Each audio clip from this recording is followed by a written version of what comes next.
আপনি কি বারবার একতরফা প্রেমে পড়েন? সবসময় বেশি ভালোবাসেন কিন্তু পরিবর্তে কিছুই পান না? তাহলে আপনার হাতেই লুকিয়ে আছে এর কারণ।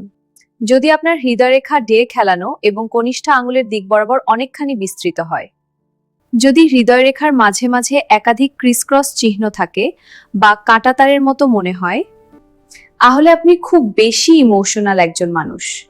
আপনি গভীরভাবে ভালোবাসতে জানেন, কিন্তু নিজের অনুভূতি নিয়ন্ত্রণ করতে পারেন না। এই কারণেই আপনি এমন মানুষকে ভালোবেসে ফেলেন যারা আপনাকে একইভাবে ভালোবাসে না।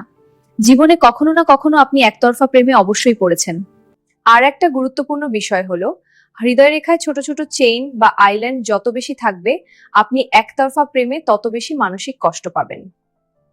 তবে মজার বিষয় হলো, প্রায় সেই ক্ষেত্রে এদের জীবনসঙ্গী দেখতে সুন্দর হন। আপনার হাতে কি এই চিহ্ন আছে? কমেন্ট করে জানাতে পারেন।